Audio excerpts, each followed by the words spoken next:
What's up guys? Another day, another workout. So this is Cinder and welcome to my channel where I talk about lifting heavy stuff. So kung trip niyo yung ganong klaseng content, then please consider subscribing kasi puro ganon yung content na gagawin ko sa channel na to.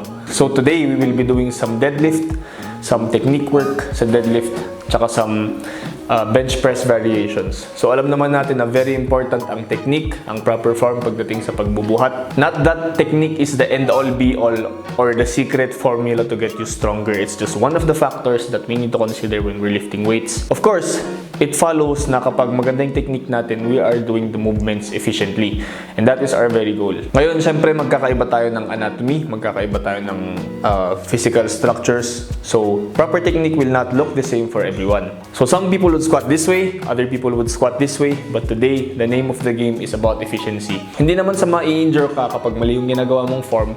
It's just that you want to find the most efficient way to lift the weight for your body. Now, over the years, meron akong isang tool na ginagamit that really refined my technique na gusto kong i-share sa inyo ngayon. Hopefully, you will find a way to fit it in your programs and of course, use it to your advantage as well. Pero bago natin pag-uusapan yun, it's time to get dressed and get ready to smash this workout. Let's go!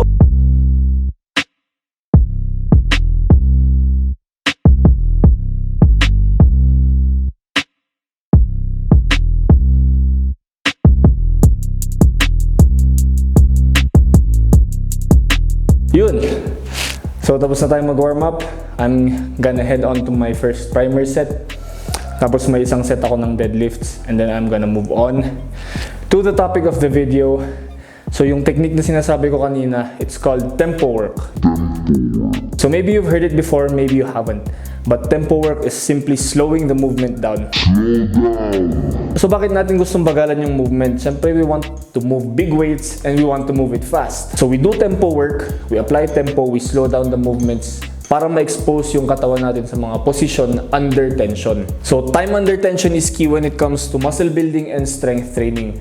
Pero syempre, we tend to prioritize yung absolute weight na nasa bar kaysa yung tempo tsaka yung quality ng rep. It would pay dividends to simply slow down and break down one big movement into small micro movements, exposing your body to these movement patterns in a very slow and controlled fashion para walang space para sa bad technique. It's time to hit my main sets.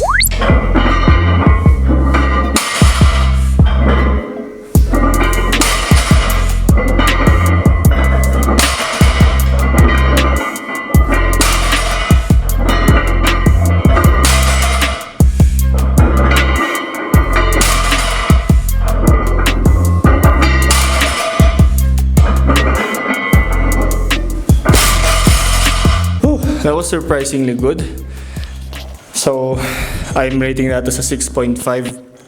I'm supposed to do a set of 8 reps at an RPE 8. So I'm gonna load 187.5 kilos and try that for 8 and see how it goes.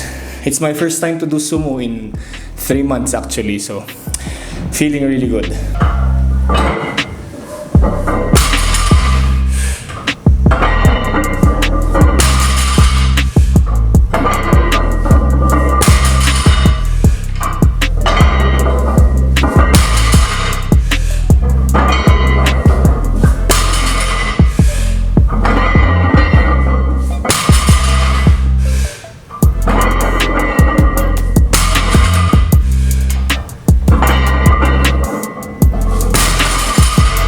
So I'm done with my main deadlifts. Time to move on to tempo deadlifts, which is what we're talking about today. So ang maganda sa tempo movements is they really expose the faults in your movement pattern. Now, if you screw up during a tempo rep, you will know where you went wrong. So yun ang kagandahan ng tempo. It really slows down the movement para makikita mo kung saan ka nagkakamali. So let's take example sa squats. Essential na yung bar, yung weight ng bar, pag magdodrawing ka ng line pababa to the floor, it should be over the middle of your foot. Kasi doon ka pinaka-stable. So let's take me for example. I tend to pitch forward pagka labas ko sa butas. Parang example ganito. I would pitch forward before actually bringing the bar up. And that is an inefficiency. Yung energy ko, imbis na napupunta sa bar na nagtutulak pataas, it's keeping it from pushing me forward. So, imbis na diretso na pataas yung force na nina-apply ko, binabalance ko pa yung sarili ko. And for me, the best way to tackle it is to slow down the rep and to just, allow your body to get used to that position under tension. So, one thing sa tempo, lalo na kung first time mo, you're gonna feel like your head is going to pop out. So, make sure that you're conditioned, you do some sort of cardio regularly at least. Para hindi ka hingalin masyado. Tapos you stay hydrated. Slow down.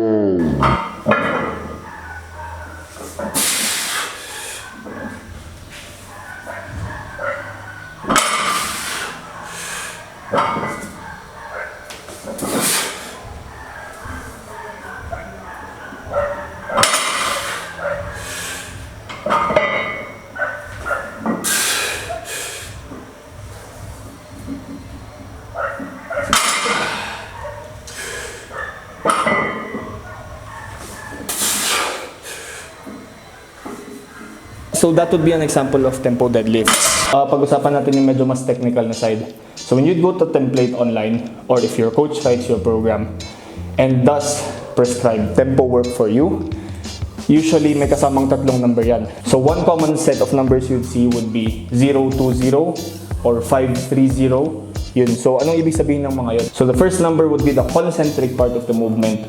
The second number would be the pause at the middle of the movement. And then the last number would be the eccentric part of the movement. So this is in seconds. So if you'd see 020 bench press, 020 tempo bench press, that would mean you wouldn't have to slow down the eccentric. You'd put a 2-second pause at the middle. So 0, 2, 1, 2, and then no tempo again on the way up. So let's say squats, for example, you'd see 530 tempo squats. That would mean 5 seconds on the way down, 3 seconds at the bottom, and then you explode on the way up, not trying to slow down the movement but go as fast as you can. In terms of programming, people would usually use this as a secondary exercise.